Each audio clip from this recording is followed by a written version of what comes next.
Hey guys, Rorius here. Welcome to Rorius. I think I'm titling this video, Hi, I'm Rorius, the androids at my cyberlife. As I said on the community tab of the channel, ever since we reached 2,500 subscribers, I've been wanting to do like a reintroduction video. So like since like early December last year, I've been thinking about it and trying to think of how I wanted to do this. I was thinking about what I wanted to say about myself and how I wanted to introduce myself. Then I also thought I could get you guys to ask the questions you want to know about me. And that way, you guys can pose the questions, you guys can find out the things that you want to know about me.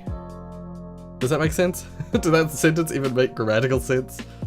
I don't know, let's just roll with it. So, hello, my name is Rory. I go by Rorius in most online places. I think someone asked me in one of these questions about where the name comes from. Yeah, actually the third question down, I just looked. The third question down, when did you decide to use Rorius? I'll answer that question when we get to it. I was gonna answer it now, but I'll answer it once we get to that question instead. I'm 25, I'm about to turn 26 years old. I started YouTube a couple of years ago now. It's like nearly 2.5 years, I think, since I started. Actually, I think it's a little over 2.5 years ago that I started doing YouTube. It's coming up like 3 years since I posted the first video on the channel, which is crazy to think about. For people who don't know, the first video I posted was actually a golf with friends video. People thought that, most people think of the Portal Unity video that I did as the first video, but I actually did a couple of golf with friends videos first, mainly as like a getting into the idea of it. I originally started the channel with the idea that I'd do a developer commentary series on Portal Unity. That was the original concept for starting the channel, but also I had been watching YouTube for about for about 2 years at that point, and I liked what I saw from everything that I was watching, and I just wanted to do the same. I looked at what they were doing and decided, yeah, I'd fucking love that. This is what I want to do. I won't speak too much about my experiences and things because I bet a bunch of these questions will have asked similar stuff. So what I'll just say is that, yeah, I'm about to turn 26 this year. I was born March 15th, 1994. I've played games since I was 4 years old. We got our first PlayStation when I think I was turning 4 the next year. So we got it for Christmas, a PS1. And then like 3 months later I turned 4. So I've been playing video games since then, and I've known that I want to do stuff in video games since I was a little kid.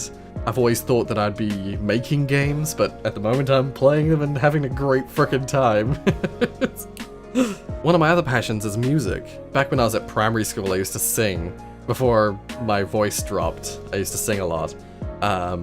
Well, after my voice dropped, I was too nervous to sing, I guess, and so I ended up playing bass guitar in several bands throughout high school, and performing music and stuff, especially performing music in front of people, in front of an audience, is like still one of my favorite things I've ever done.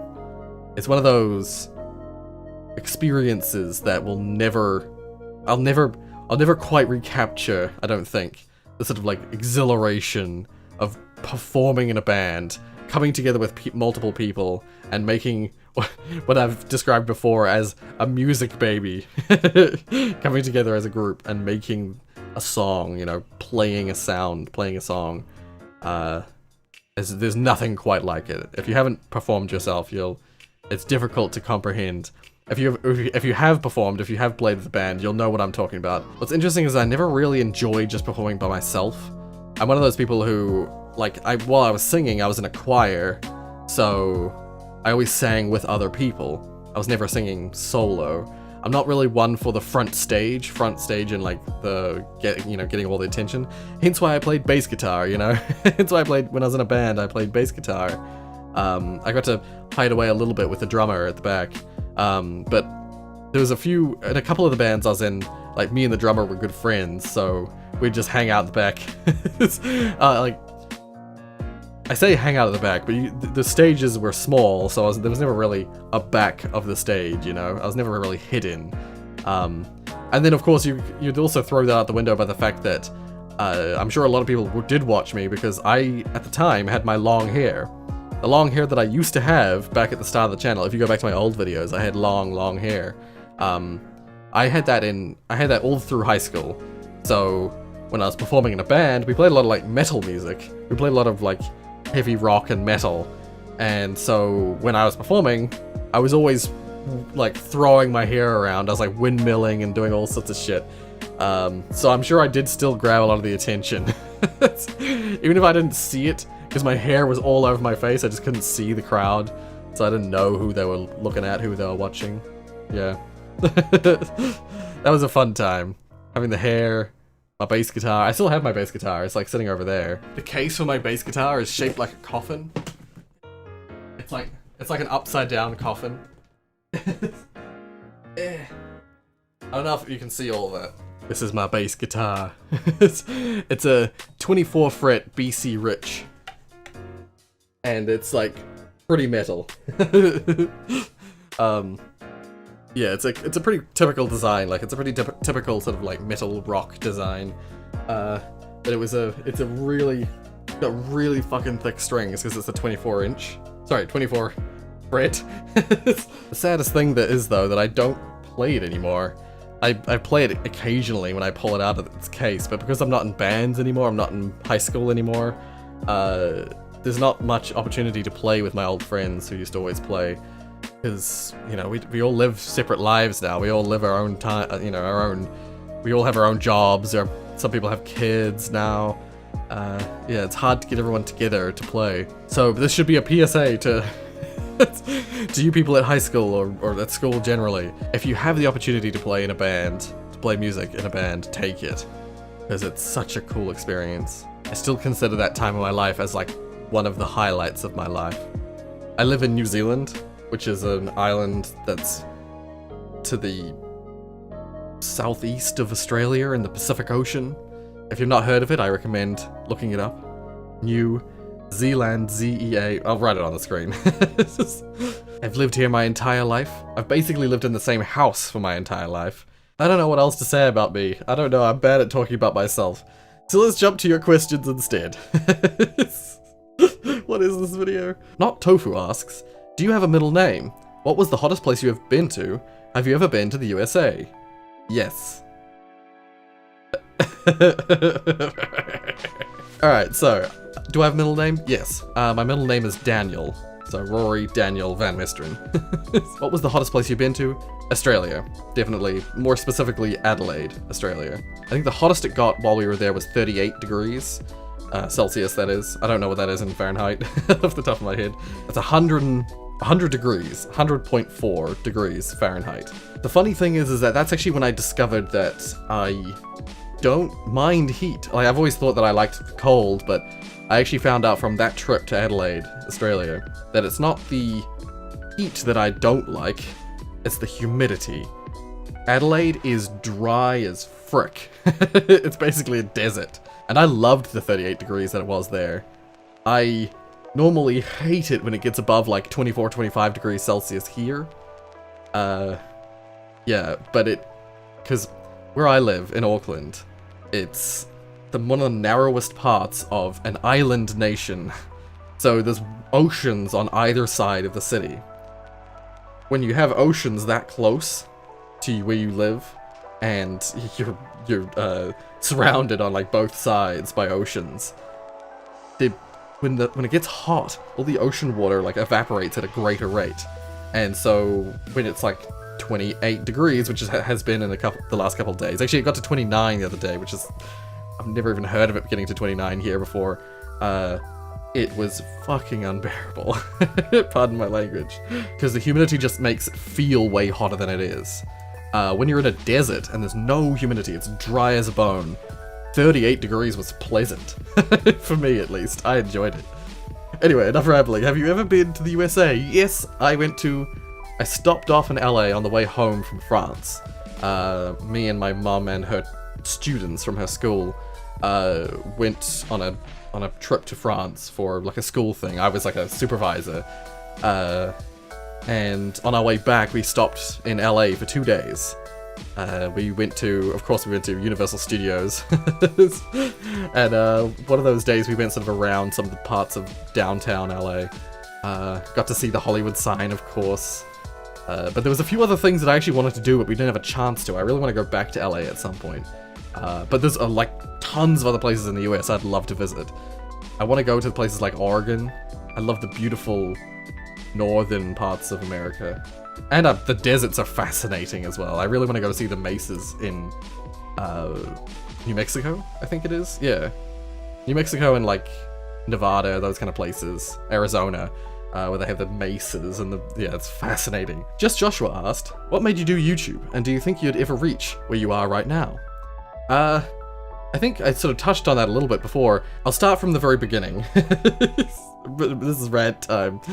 Or question 2 and it's rant time. Back in 2015, I was told about a game called Five Nights at Freddy's by a friend of mine.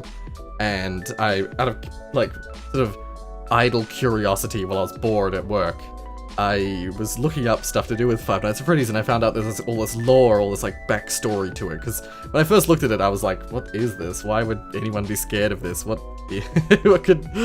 Why would anyone be so fascinated with this game?" So, but then I found out about all the lore and all the backstory and stuff like that. And by that time, I think FNAF 2 had already come out, and FNAF 3 was on its way. Or it had just come out when I was researching this. I don't remember exactly when that came out. But all I remember is that I looked into it and I was fascinated, and I found the Game Theorists channel and their theory stuff on it. Later down the line I found them, and I saw one of the first things of theirs I saw was the FNAF 4 live stream they were doing, where there was like a bunch of different YouTube creators come together who all play FNAF and all were discussing the theories of the lore and stuff like that. And those channels like got me into watching YouTube. It was through them, people like MatPat, 8-Bit Gaming, and eventually like Markiplier and Jacksepticeye and stuff like that. Those people sort of drew me into the world of YouTube. And when I saw what they were doing and the kind of communities they had and stuff like that, I knew that that's what I want to do with my life. It might have seemed like a leap of faith kind of thing, but I was like, yes, this is what I want. This is what I want for my life. I want to have that, like, community, that connection, that almost like an idea that I could play games, enjoy them, and have other people enjoy them as well. One of the ways that I always try and describe the content that I do is that I liken my content to being the brother who you play games with. Because when I was growing up as a kid, most of the games, like a majority of the games that I know, I didn't actually play them. My brother played them and I watched him. So it was like natural. The transition to YouTube was like natural for me because I'd already spent my life watching my older brother play games. And I thought, if I can provide that for other people, if I can be the older brother in this case, and play games and have people watch me play those games, and enjoy them the way I enjoyed watching my brother play games, like that would mean the world to me.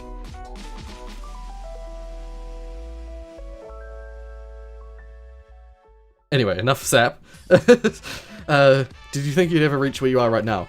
I had no real expectations for the channel. It wasn't until I'd done a handful of stuff that I sort of saw the potential.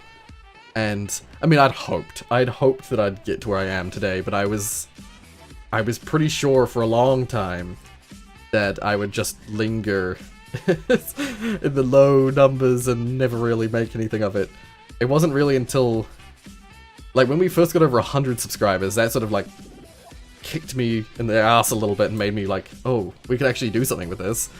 And then getting to, like, 400 and something was awesome, but also I was feeling a little unsure if I could make this a long-term thing, because, like, 400 is fucking awesome, but, you know, for the time I was putting into it, for the daily grind that I was doing, I wasn't sure if I could make it work.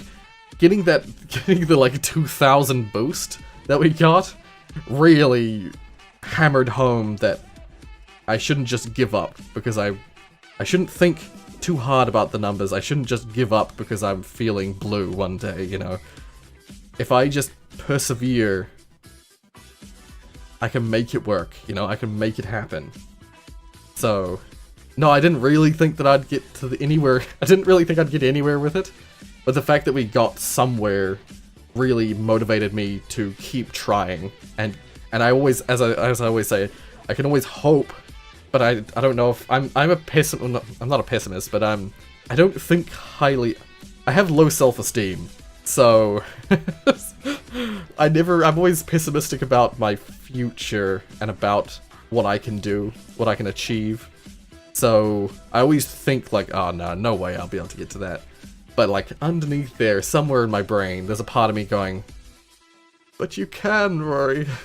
You can do it.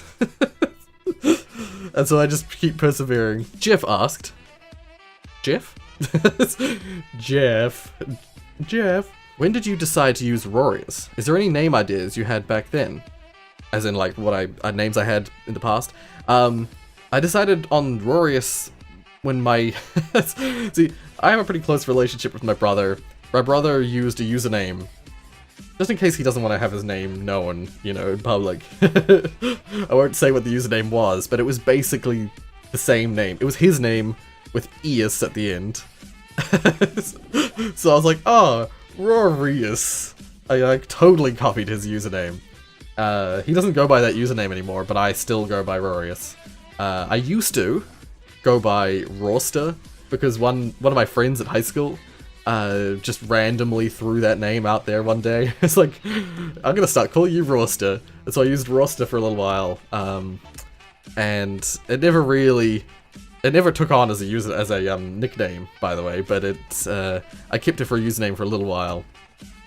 I also go by Deadly Disease. That was the name that I decided on when I was in high school, because at the time, like, everyone's username was some descriptive word and some noun. A friend of mine went by the username Lethal Chicken. So Deadly Disease is like one of those kind of names, you know. The Player Jam asked, what gave you the idea for Portal Unity? What difficulties did you have while developing Portal Unity, and what would you do differently if you could? So Portal Unity came about just from, like, I wanted to make maps for Portal. The school I went to had a system where you could do like a project one day a week for like the whole day. We could work on our own project that we completely made up ourselves, sort of thing. Previously, I'd been trying to make maps for TF2, and I kind of sucked at making maps for TF2. But I'd been trying out ideas for Portal, and so I decided, oh, you know, I want to make a map pack. I want to just make some maps and post them online, you know. And a friend of mine wanted to join me and started suggesting, or, you know, started asking if he could try and make some, like, textures and do some alterations beyond just maps. And I said, oh yeah, I guess if you want to try. And his input, combined with my input, ended up coming up with that idea of Portal Unity. We started expanding beyond just a map pack. So, if you can sort of see how, in the beginning, some things were pretty basic, and they got more complicated or more advanced as the maps went on, that's because literally the first map in Portal Unity, the map you wake up in, was like the third map or fourth map that I'd ever made in Hammer for Portal. I think I'd made like 2 or 3 test maps before I made that very first map in Portal Unity. And as I was going through Portal Unity, I was learning new things and trying new things and testing out my newfound skills. The idea of Unity came from discussions I had with a couple of friends, mainly that first friend I mentioned who started wanting to do textures and stuff like that. They came up with the name, actually, and the name comes from, there's a line from V for Vendetta. I think the line goes, strength through unity, unity through faith. And that's like a line that the bad guys in V for Vendetta use as their, like, slogan, as their motto. Before we came up with the idea of the word unity as the name, we came up with that idea that we wanted a human to be piloting, if you will, or, you know, being a part of the GLaDOS machine. We came up with that idea of the Hades, we didn't call it Hades initially, but that we came up with the idea of Hades. So that idea of humans and machines being fused together was where the Unity name and its reference comes from. So, what difficulties did we have while developing? Just the learning process of learning how Hammer works, basically. Most of the difficulties came from us wanting to do things, but not being able to, not knowing or not being able to execute on them. So, like, early on we were planning to make fall damage a thing. For some unknown reason, we decided, like, make it more deadly and make it more dangerous, so you'd have fall damage.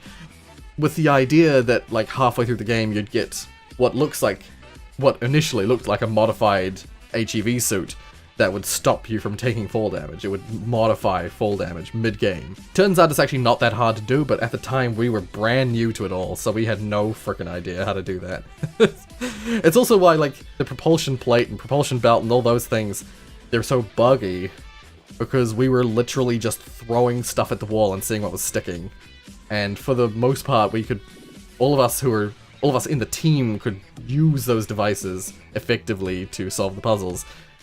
It was only once we started, like, testing it more so that we really saw the extent of the bugs and the poor execution of our devices.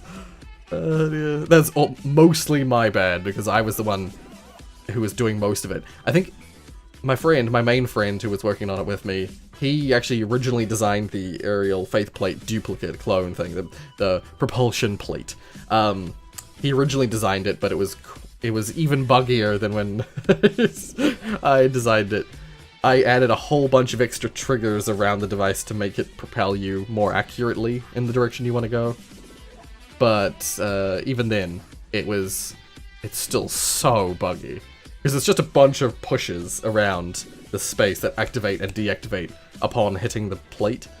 And we had to do all sorts of shit, like make the plate not have physics, because otherwise you'd walk onto the plate.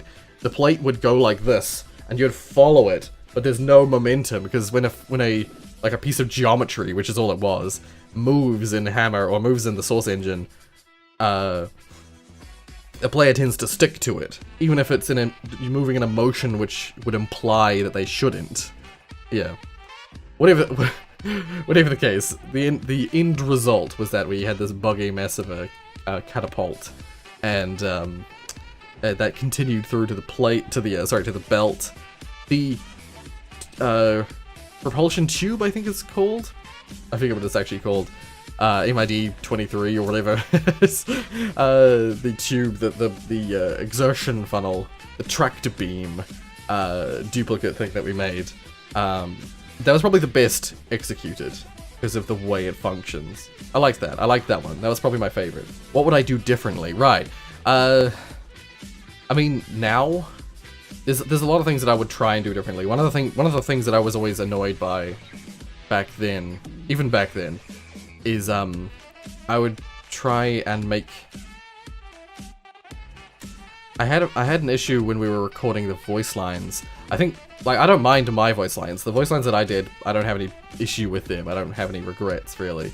I would only try and go back and persist about the idea of me being in the room when Persephone's lines were being recorded, because I was not there at the time, and so I couldn't guide the girl who was doing the voice lines to do them the way that I wanted to, because I had a very specific sort of emotion that I was trying to go for with Persephone. I don't think it was captured really at all, but I didn't really have the time or the confidence to, you know, demand no, this isn't right, do it again, sort of thing. We didn't have time. We were like working really hard at a deadline. Other than that, I don't think there would be anything I would change, only for the fact that at the time we were brand new. The executions were probably the best that we could have done at the time for our knowledge, for the amount of knowledge we had, and I'm proud that we were able to start something and finish it, get it done and released within a 9-month period. We started it at the end of, well, let's say, sort of like midway through 2010, I think? Sort of like the middle of the year mark of 2010. We finished it in like March 2011. which is like a month before Portal 2 came out. That was the idea. We were trying to release right before Portal 2 came out. Originally, Portal 2 was going to come out in like February, and so we were like crunching hard to try and get it finished for February. And then it got delayed, so we're delayed it too. So we had a couple extra months, and we needed it. If we didn't have that time, we would not have been able to release it in the state that it was. Advisor, or Mr. German, asked, how would you describe yourself in one word? Fat. I don't know. Determined. That's not really a description. Huggable? Trash. Jeff asked, would you still make these AMA style videos? What do you mean? I'm making it now. I'll probably make more in the future. But we'll see. We'll see. I definitely want to make more of these kind of things in the future. I like this. I like this. Jeff also asked, if you could create another channel, what would it be called and what content does it have? That's a good question. No, honestly, I probably wouldn't. I like the idea of having all my stuff. I go by the Markiplier method or logic, and that I want all my stuff to be in one place. Lots of other channels, lots of other YouTubers, they like to spread their content across different channels, but just for the same reason that I don't stream on Twitch, I would rather have all my stuff in one place because I don't want to split my audience. I want people to be here for me rather than for my content, more so. So, if I'm going to be uploading stuff that not everyone's interested in, then, you know, you don't have to watch every video, but I would appreciate if people did. I'd appreciate if people were here more for me than for the content, but what are you going to do? Life doesn't always work like that. I know that I'm sacrificing, to some degree, a certain amount of growth and like speed, but that's the aim. I take inspiration from a bunch of different YouTubers.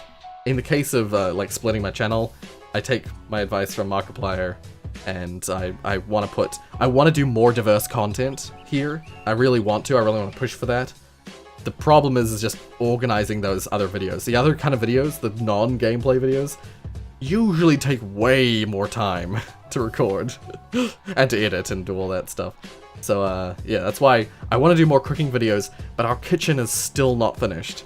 So thankfully it's making progress, and we should be hopefully finished before the end of the year. So before the end of the year, fingers crossed, there'll be another cooking video on the channel, which I really want to do. But other than that, the only other issue with recording other videos is that I don't have a good camera. I have a webcam. That's the one I'm using right now, which is a high quality webcam, don't get me wrong. But it's not, I can't port that around. I have a phone, which I could use, but once again, the phone camera's not the greatest. I use the phone camera for the Cooking with Rorius video. If I do end up doing like vlogs or any other outside of the recording room videos, I will use my phone until I have the money to afford a decent camera to take around with me, to carry around. Probably not going to be one of these, it's going to be one of these, isn't it? I always think of this because like camcorder, like yeah, whatever. Oh, but also if I was to do another channel and it had other content, it'd probably be like the other stuff, like vlogs, cooking videos, skit comedy stuff that I kind of sort of have planned. I wouldn't say I was the best comedian or skit comedy kind of writer person, but I would like to do some more of that kind of stuff. Just stupid videos that are like a minute long, with nothing really major in it. Think things like the left hand let's play thing, which is actually, by the way, secretly my right hand. I don't know if anyone really... No, one person noticed. One person noticed that I was using my right hand in my left hand let's play. Oh dear. It's fantastic. That video is ridiculous, by the way, if you haven't seen it. Also, videos like... or was it? No. Huh? The videos where I'm like looking at my number, my subscriber number, and going, oh. Those kind of videos, they would go on the other channel if I had another channel. Tiana asked, did you ever have any part-time jobs or the big deal jobs? What you had to do? What age were you? Okay, so... yeah, as I alluded earlier, I had a, I used to work in a... I don't want to talk about the company itself, because I don't want you guys going over there and having a look, because I'm not particularly proud of it. There was a company I worked for back in... When did I start working for them? It was right after university. I think it was before I turned 21. I believe I started working there in February of 2015, which was the year I turned 21, but it was before I actually turned 21. I worked for a small multi-level marketing company. Yeah. The job that I had there was that I was going to replace my brother who was working there as the, like, IT web development representative of New Zealand and Australia, because the office that we had here was part of the New Zealand-Australia branch of that multi-level marketing company. Basically, it was around that time in 2015 that while I was still sort of not yet the main person, but I was being sort of trained to be his replacement, there were a couple of times there where I was bored at work, and I started looking up stuff about Five Nights at Freddy's, and that was when I first started getting back into YouTube. Because I used to watch YouTube back in the late thousands, like in 2007, 2008, through to about, at the latest, I think 2009, I remember watching YouTube stuff. After that, I didn't watch YouTube until 2015. I just basically never returned until 2015. So I missed all the, like, explosion of gaming YouTubers. If I had seen that, I don't know if I would have done as well at university. I probably would have ended up dropping out of university to try and do YouTube. Because I would have been like, fuck all that noise. But no, I'm glad I did. I'm glad I went to university and got my degree, because it taught me all I know about programming, and it sort of did like a mini boost to my interest in doing game development.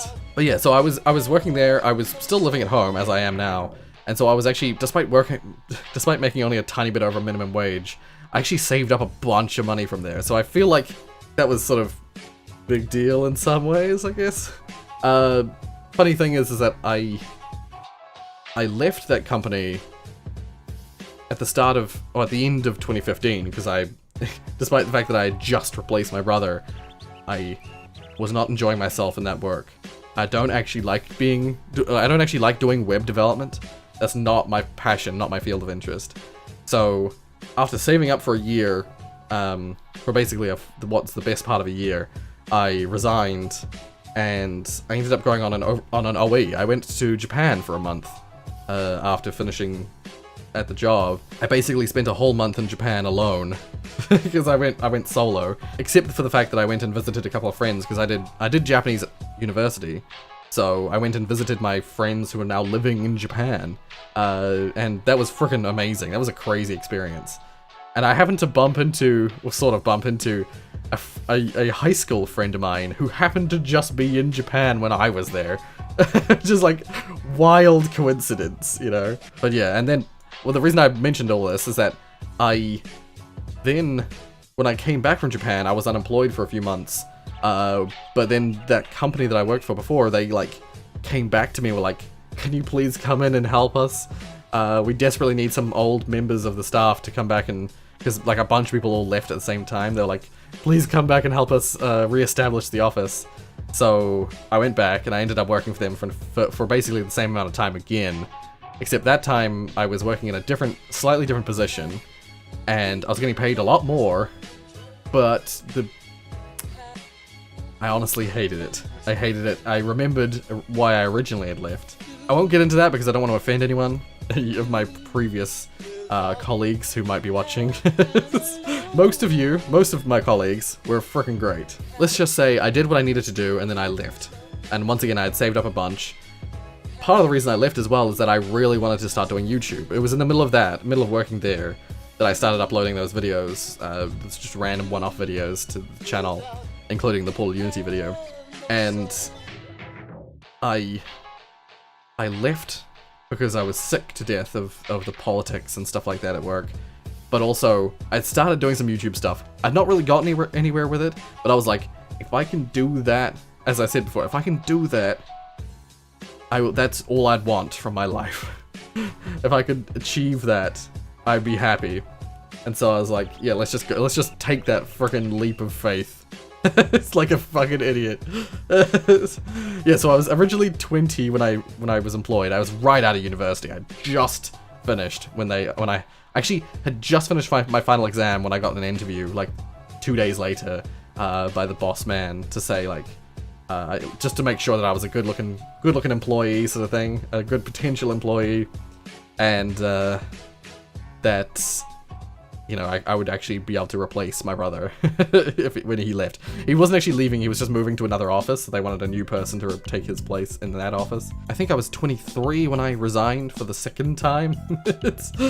So, yeah.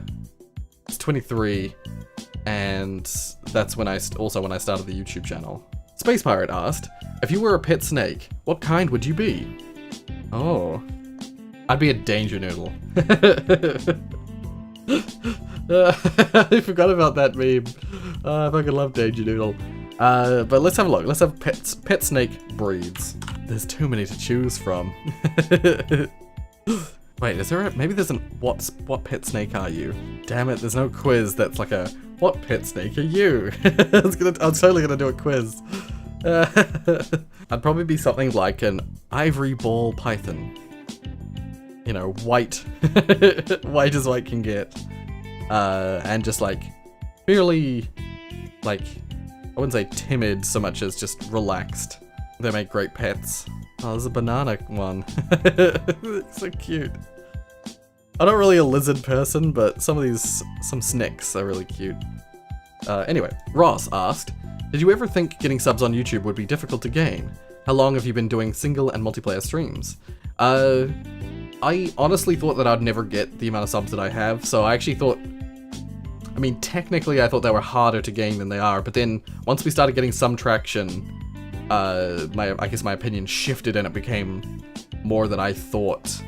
That yeah, it is hard. Like if you're making daily content and your channel just doesn't get the sort of attention that you would want it to, it can feel really stressful and really frustrating and that. But I think it's not so much hard as it is, it's just sort of time. It's just the time that you have to wait, the time that you have to spend to eventually get where you want to be, I guess. A lot of media forms, be it like music, be it TV shows, be it any kind of medium that you are going through, there is a portion of that which is luck. And yes, there is definitely skill, there is definitely quality and skill. There is still a large portion of it that is down to luck, that people will find it, that people will see it. It's best if you have advertisers, but as a YouTuber, you know, and as like a band, most bands can't really afford advertising budgets. I liken it to being a musician, because there's a lot of very, very talented musicians who just don't have, no one knows about them, because they just don't have the traction. They don't have the ability to advertise like the big groups do, or the big what are they called? Yeah, if you're not part of an industry, then it can be really hard to get your music any traction. And you can languish in obscurity for a long time before anything actually comes of it. Some people won't find that success, won't find that popularity, if you will, until they're in their 40s or 50s. They might have been performing music since they were 20, but they don't hit it big until they're in their 40s or 50s, because that's just the way it is, the way those industries work. It's the same with games as well. Games have the same issue, where if they're not advertised properly, or if they're, you know, if things don't work out exactly the way you want them, they can end up, a great game can end up languishing in obscurity. There's that phrase again. How long have I been doing single and multiplayer streams? I started the first single player stream in November of 2017. So I've been doing single player ones for a long time. I think the first multiplayer one wasn't for, I'll have a look. Okay, so technically the first multiplayer stream I did was also in November. I'll just check that first stream was in fact in November. No, September. Oh, fascinating. I always thought it was November. No, okay, so the first stream ever was on the 3rd of September, my time. The first multiplayer stream was on the 13th of November. And I was planning to play Fallout 4 at the time, but my computer couldn't handle streaming Fallout 4. I think my computer at the time was shitty enough that it couldn't record and play, or let alone stream and play. Fallout 4. So that's why I tried to do that at first, but then Damien asked if we could play Borderlands 2 together. And so we ended up playing Borderlands 2 for the shortest amount of time. We were playing together on Borderlands 2. That was 13th of November, 2017. Holy shit. And then the next stream after that was on the 27th of November, which we had the Portal multiplayer, the mod that Epps was making, where a bunch of people all came in. It's a Portal-like deathmatch game that he made. I think he actually just sort of claimed the code of someone else and had worked on it a bunch. But it was buggy as hell. And it was absolute, I called the stream absolute madness, because it was absolute madness. Tiana asked, remember the times when you had to record and edit terribly long videos? It was difficult for sure, but how did you survive? Did the lack of sleep make it difficult for you? Stay strong. Well, thank you, Tiana. Yeah, so there's been a couple of times throughout the channel's history where I've been recording super long episodes and editing super long episodes. The first time that happened was around when I was playing, I stupidly decided, I think it was the start of 2018, I decided to play Subnautica and Slime Rancher at the same time. Subnautica being, you know, an open world, ocean exploring, like survival horror almost game. And, you know, so there was long periods of just searching for stuff. And so there were, like, each episode recording got up to, like, 2.5 to 3 hours long.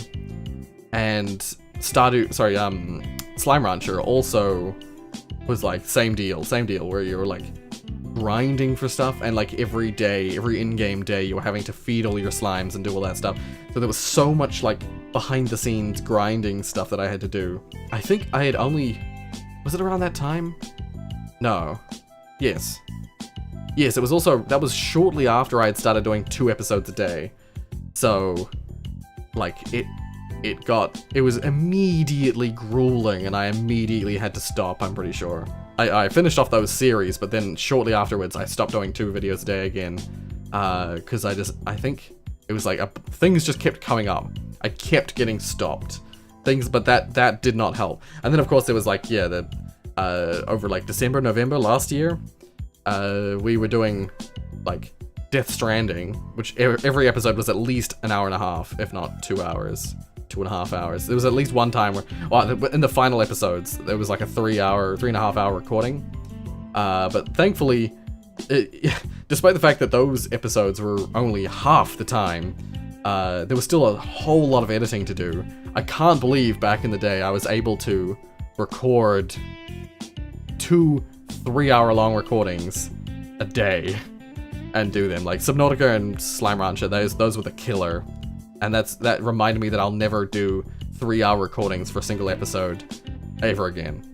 3-hour recordings will always be turned into multiple episodes. I'll never let it be a single episode ever again. How did I survive? I honestly don't remember how I survived the Slime Rancher one. For the like Stardew Valley, Death Stranding, and what else was I playing around that time? Oh, Life is Strange, that was the other one. It was like Life is Strange, Stardew Valley, Death Stranding. Yeah, that was a wild time. It was just one of those cases of they all came out around this. Well, the Life is Strange episode 5 came out right around the same time that Death Stranding came out, so I was it was tough. I believe that I survived purely on the fact that I was no longer working. You know, I have a part-time job, by the way, if people were wondering. But at that time of the year, that the job is no longer available, so I had extra time to do the recordings. But also, honestly, I think it was to do the reason I survived that was that those games were all freaking awesome games. I love the shit out of Life is Strange. I love the hell out of Death Stranding, and I love the crap out of Stardew Valley. I'm still playing Stardew Valley, but I've found ways to greatly reduce the episode lengths for Stardew Valley. So I found the trick with Stardew Valley. Unfortunately, Death Stranding and Life is Strange were very story-oriented games. I'm currently having a struggle with Detroit Become Human for the same reason. Often you'll find yourself just not able to cut. Like, if you stop after the end of one chapter section, you'll have like a 30-minute video. If you go one more chapter, suddenly you're in a 55 to 60 minute video. It's really frustrating, but I love the game, so I'm gonna keep going. I'm gonna keep going through it. All that I'm doing to mitigate that is to try and find shorter other games to play. So Stardew Valley, I found the trick. I can keep that going until I finish year 2. But then like the other secondary game, I'm trying to find one that is smaller. And I think I might have found one just today. Also, did the lack of sleep make it difficult for you? I always sleep poorly. I'm used to not having good sleep. It's not good that I'm used to it, but it means I can manage. And I can find ways. I've been having like naps in the afternoon recently. It's not good, because my part-time job's about to kick back in, so I need to not be sleepy in the middle of the day. Ross asked, yes, what was your motivation to do YouTube? You stayed determined and even uploaded when you weren't feeling well. Yeah, so my motivation, what was my original motivation, as I was saying before, like seeing what those people had and what those people were doing and just wanting the same for my life. Wanting to be that person who can make your day better, you know, be that person who can spend the time to play a game with you that maybe you don't have access to, or you don't have the money to afford, or whatever. Like, if I can be that person, that means the world to me, so that's my motivation. You guys are my motivation. Maddie asked, why are you gay? How does the lyrics go? I'm on the right track, baby, I was born this way. I first knew... That's actually one of the things I was going to open the video with, but I completely forgot. Yeah, if anyone doesn't know, I'm gay. I first realized that fact when I was like 14, because I hadn't really thought about it much. I wasn't one of those kids who was particularly, you know, you don't think of kids as being this way, but I was going to say, like, sexually driven. I was never particularly curious, really, about that stuff. I just thought I knew stuff that I found out later that I was wrong about. And when it came to, you know, puberty, I went through it before I realized, really. I was on the, like, the latter end of that time in my life that I sort of, it dawned on me. It's like, oh, right. That suddenly, all these little things that have been happening throughout my life suddenly make sense. It's, like, the thing is, I'd had, like, crushes on girls before, but it was more of like a, if you will, like a pansexual style crush. Is that the right word? Where it's like, I liked them as a person a lot. And, like, they're such an awesome or such a good person that I could live with that person. But sexual attraction? Nope. Once I started being sexually attracted to people, it was only men. Pixel Dan asked, do you want to learn any language? What languages do you speak? Okay, fun. This is a fun question, because I want to learn so many languages. I only speak English, but I've practiced, or I've taken subjects of languages throughout my schooling life. As soon as we started getting languages at school, I was immediately fascinated. Like, even at primary school, we had these, like, miniature language kind of lesson things at primary school, and I was fascinated by them. And in high school, at the start of high school, we had mandatory Spanish and Japanese. I ended up taking Spanish right through to year 11, which is like 2 years before, well, it's like the third to last year. We go up to year 13 where I live. So whatever your last year of normal high school, of normal school, as opposed to like university or post, you know, school. This third to last year was the last year I did Spanish. Unfortunately, I don't really remember much of my Spanish, which is Spanish, not Spanish, my Spanish, which is really unfortunate because I still want to learn more Spanish. But when I was at university, suddenly the options exploded. And in my first year, I took a general education paper for Russian 100. That's like the entry-level Russian paper. And I was fascinated by it. I remember almost more Russian than I remember Spanish. I love languages with different alphabets and different ways of writing. So I was immediately fascinated with Russian. I mean, I'd already seen some Russian around, but honestly, where my passion for the Russian language came from was the games that I'd played when I was younger. Playing things like the Command and Conquer games. I always loved playing the Soviet team. Soviet. I don't know why I called them Soviet. I always loved playing the Soviet team on Red Alert. And like their accents and stuff. I loved their accents, even though it was Americans or, you know, non-Russian people speaking with Russian accents. And what was funny is that in that Russian paper, I ended up getting an A-, which is one of my best marks throughout my whole university. Whenever I was speaking Russian, I would put on one of those accents from those characters from those games, and I actually got commended multiple times on how well I pronounced the words. Putting on a faux Russian accent helped my pronunciation of the Russian words. It's always cringy when you hear people speaking without trying to put any sort of accent on their voice. If you're doing languages and you're struggling with pronunciation, put on a cliche voice for that language and then speak that language. It'll probably sound more authentic than just trying to pronounce it how you hear it. how you normally would imagine to say it. I just remember this one thing at the end of that class when we were doing the oral test that we had to do. It was unprompted, but I decided to end the little oral test with "Спасибо ваше время." And seemingly they were impressed with my willingness to go outside of the curriculum and find some extra phrases. I was like, how do I say thank you for your time? So I was like, "Спасибо ваше время."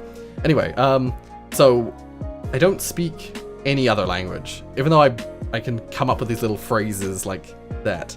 I hadn't finished. In the second year of university, I did Japanese for the whole year. I started off with a general education paper, turned that, what was weird about my university is that if you do a gen ed paper, you can't keep it as a gen ed paper if you do the next paper along the line. It has to turn into like a normal version of the paper. So I did a gen ed paper, which then turned into a normal paper, and then the second paper of Japanese. This is fucking rambling. Such a rambler. So yeah, I did a whole year of Japanese, and that's part of why I went to Japan. And I mentioned that earlier, I did Japanese at university. I met a bunch of friends in Japanese class, which was great. I didn't really meet many friends in the Russian class, but yeah, in Japanese class I made a bunch of friends, and so I went and visited them in Japan. Unfortunately, I'm so not confident in speaking anything Japanese. I know all the like basic introduction stuff because we did Japanese at high school as well, and so I remembered all the like "Hajimemashite," "Yoroshiku onegaishimasu." And I remember a few phrases that I learned through Japanese, but I probably remember about as much Japanese as I remember Russian, which says a lot about how long I spent for them and how much I remember. And then in my third year, I did French. So I learnt basic level French stuff. Once again, probably one of the least confident.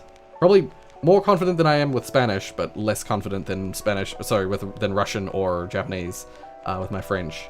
And when we went to France, back in 2016, I tried to use some of my French, but most of the time, most people speak English or know enough English to get by, so I didn't really have to speak Japanese or French or, you know, any of the languages that I've learnt in any of the places that I've visited.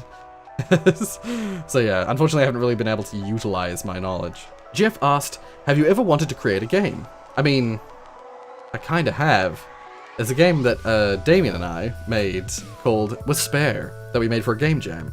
It's a little thing. It might not be, maybe some people wouldn't consider it a game, but it is. It's an indie game. I would love to make games. I would love to do that more often, and that is something that I want to do. I want to do at least one more developer stream series thing on the channel at some point where we do another game development. Like either a game jam or just game development generally.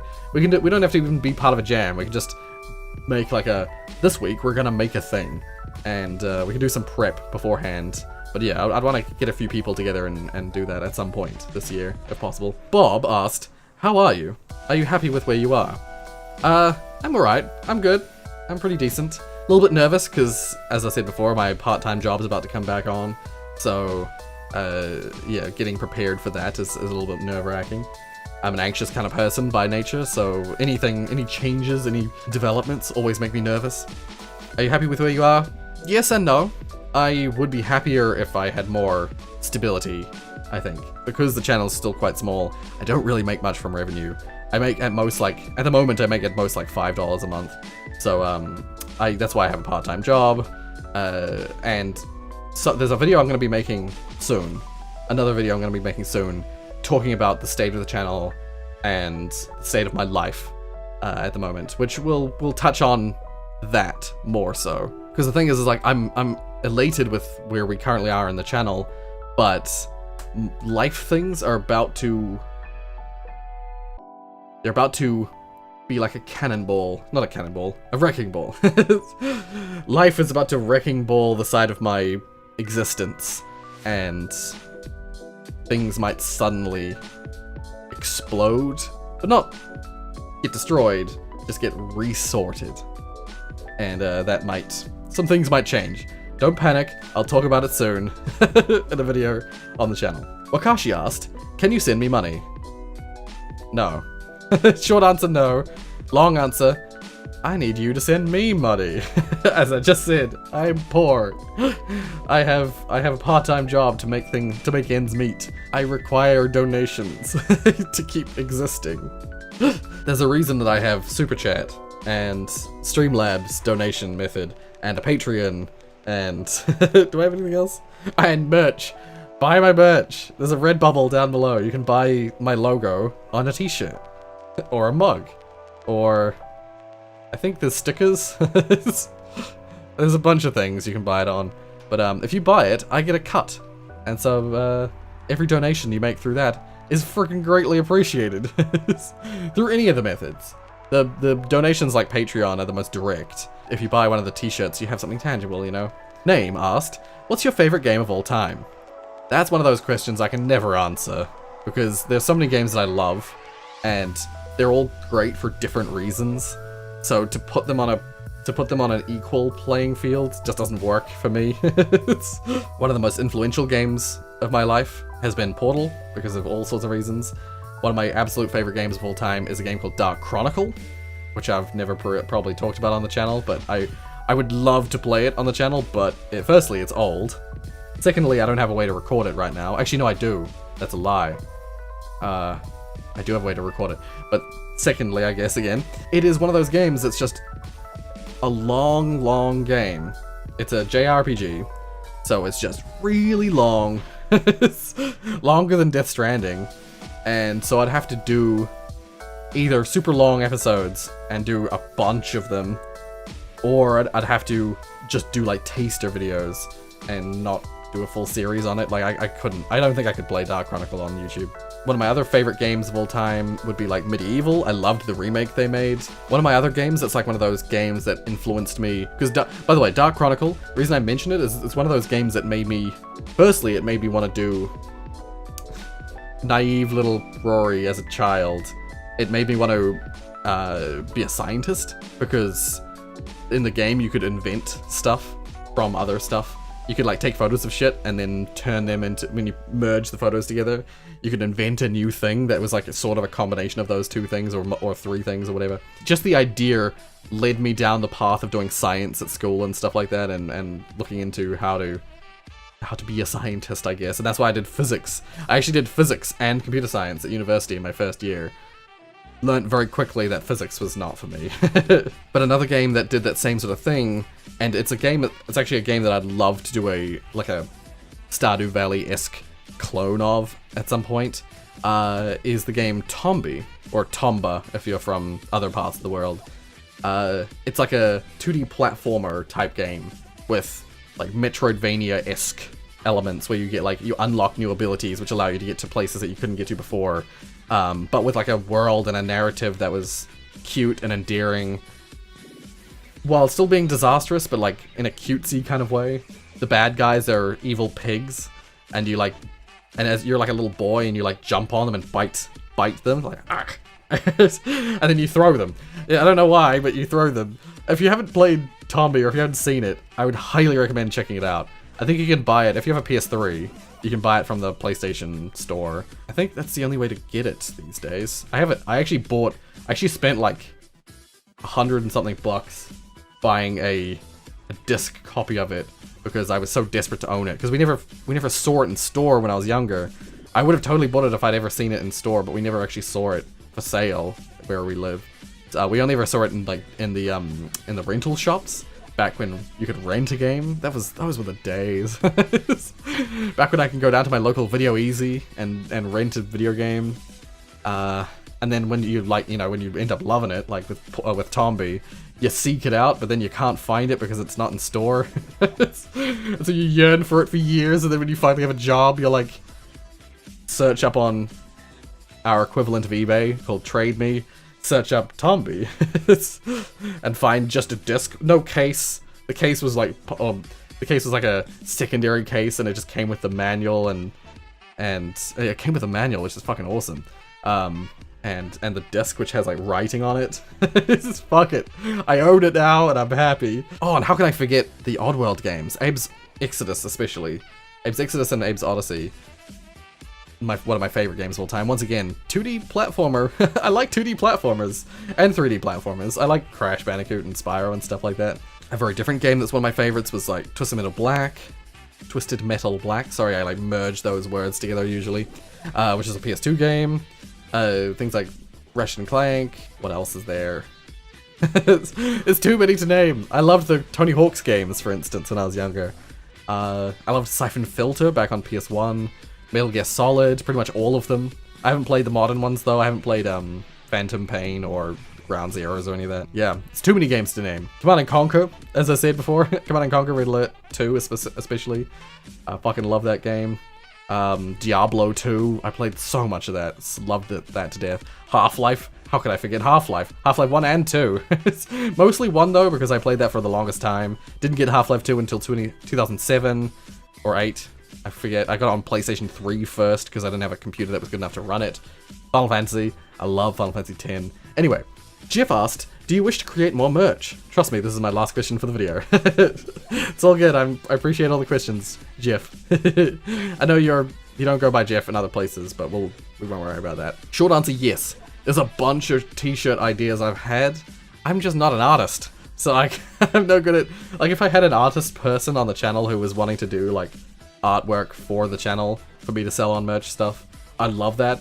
Problem is firstly, there's not really a whole lot of demand for merch. Like, only one person that I know of, other than myself, has bought my own merch. By the way, oh, I forgot about that. You can get my logo on a pillow. This is the latest one. You can also get as Maddie referred to, and now it's known as Gabrick's version. You can get the previous one which has the sharp R on the non-colored background. But very soon I'm gonna be doing a channel rebranding. So we'll have another one of these very soon. We'll have a new logo to put on a pillow and on a t-shirt and on a mug. But other than those pillows and things, there was like 2 or 3 ideas which were like, oh, that would I can visualize a cool t-shirt idea, but I can't. I'm not an artist, as I said. I can't make them. And even if I could, like, I don't even know if those are in good taste. Those shirt ideas. But yeah, short answer, yes, I would love to. Long answer, I wish I was better at art and could actually do shirt designs. Bob asked, would you rather own 1,000 duck-sized horses or 1 horse-sized duck? I don't know, man. 1,000 mini horses is honestly just as scary to me as a horse-sized duck. Nah, I would rather have 1,000 duck-sized horses, I think.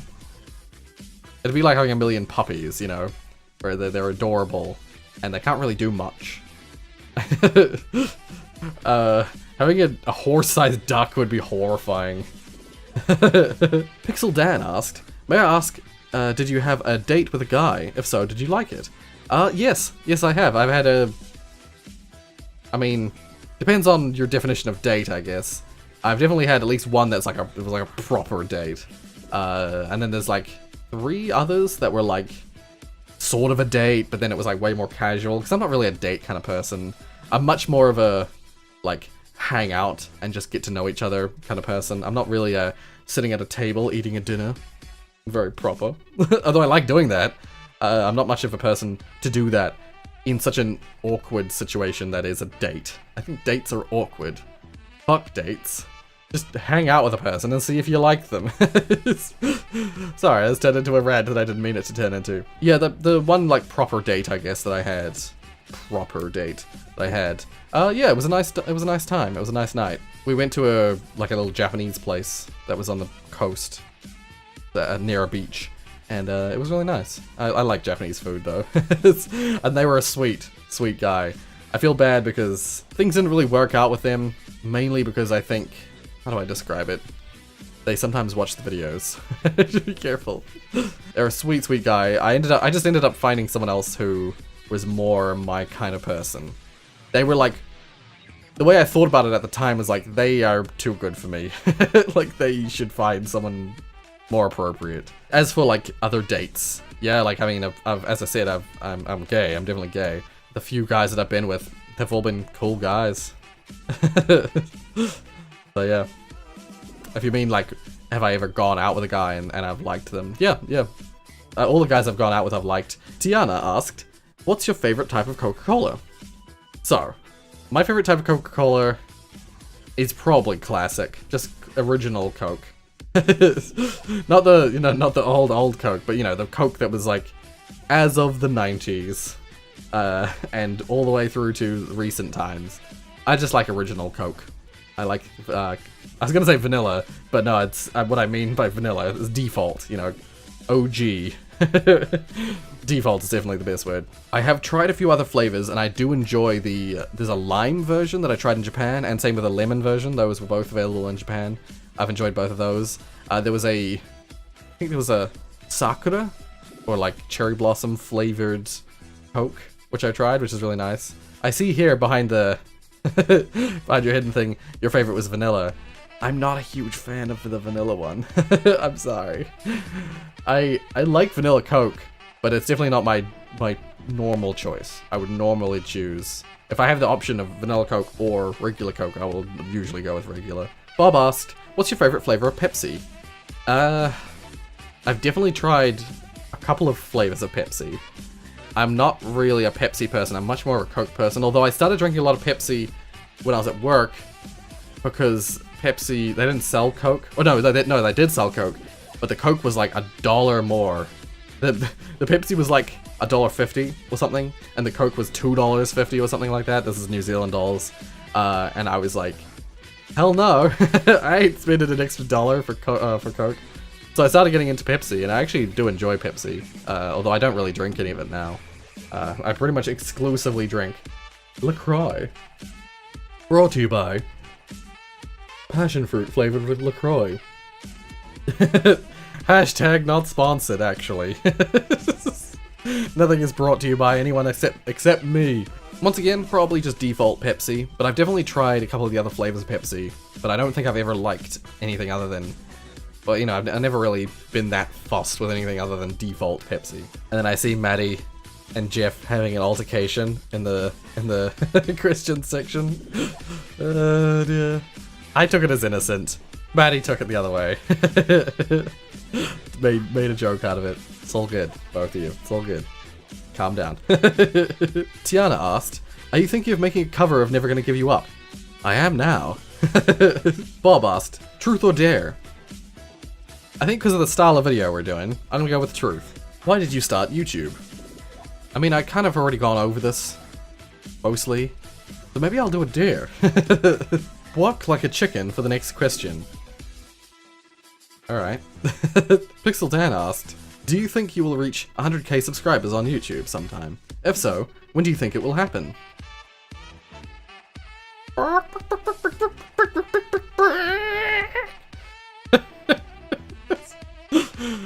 Now for the actual answer.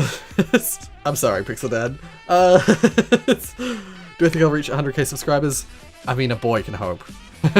A boy can hope. As I said earlier, like, I don't see myself as doing that. I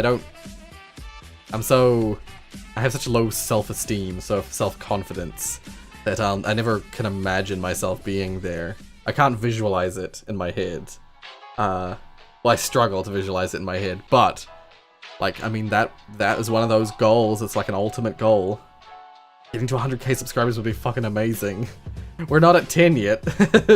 Let's focus on 5 first. Let's get to 5,000 before we even think about 10,000. Before we think about 50,000. Before we think about 100,000. A few extra steps I want to go through first. If so, when do you think it'll happen? Once again, I don't foresee it. But the thing with YouTube is at least for me, it's a wild roller coaster. One day you can be at 472 or whatever subscribers, and the next you can be at 2,000. I don't think I can predict it. I don't think any software can predict it. It will depend on what videos I make, what happens to get, like, traction. If you know of any YouTubers who are making games for game dev stuff, who have a channel that's decent, let me know and I'll play their game.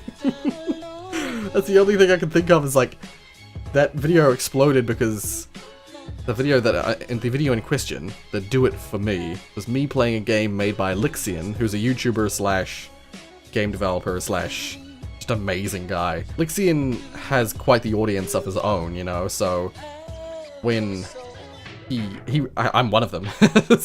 When he released the video saying, you know, how he made that game in the time that he made it, I immediately was... I was very lucky that I had a space. I had, like, I think it was I watched it on Monday, and then, like, I released the video on Wednesday, sort of thing. I had a spot on Wednesday that was, like, open for a video, so I was like, on Monday, I was like, I'll play this today, and I'll release the video on Wednesday. And I wasn't expecting much of it, because, like, I play a lot of indie games. Well, I used to play more, but I play a fair number of indie games on the channel. I play a fair number of those kinds of games. I was just lucky that when I released it, at the time that I did, and, you know, just shortly after his video that he did on that, and thanks to the, like, YouTube algorithms and shit, my video got suggested next to his video. Like, still to this day, I think.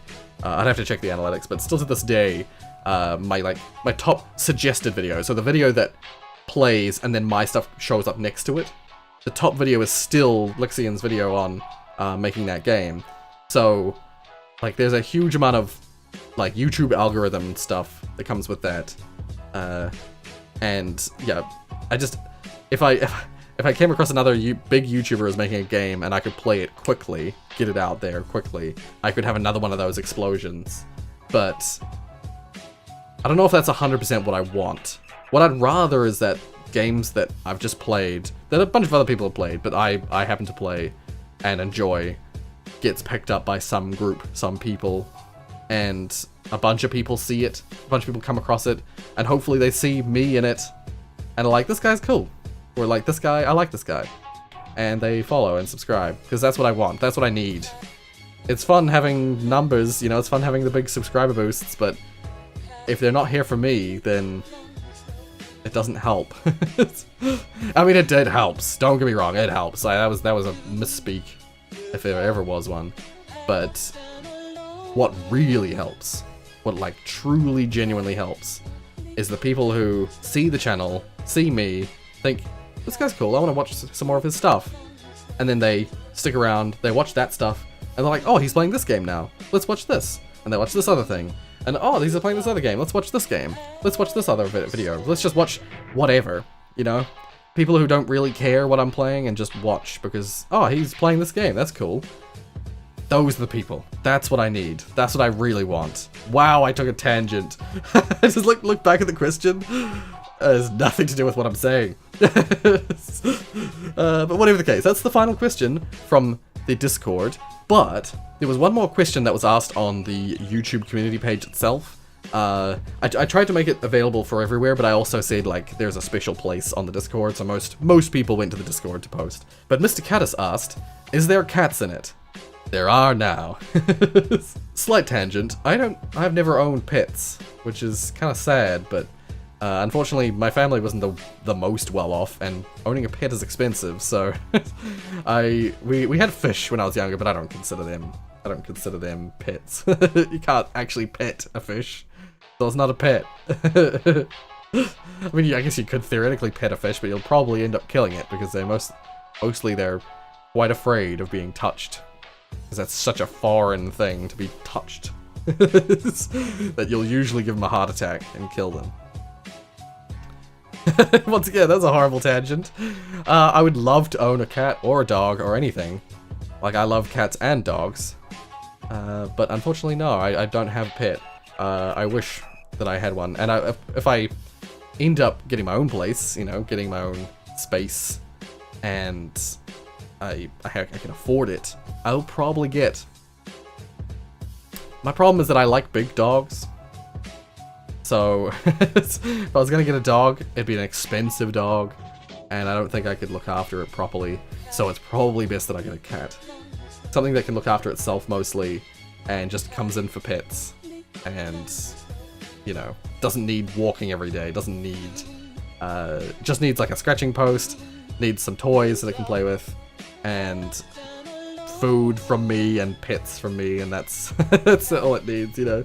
Something low maintenance, at least for the first pet that I have. Yeah, we'll see what happens. But whatever the case, yeah, that's it. That's all the questions. Yeah, as I said before, I'm totally gonna do this. I'm definitely gonna do another one of these in future. But I just wanted to reintroduce myself to everyone. Hopefully this video isn't too long because I've been recording for an hour and a half.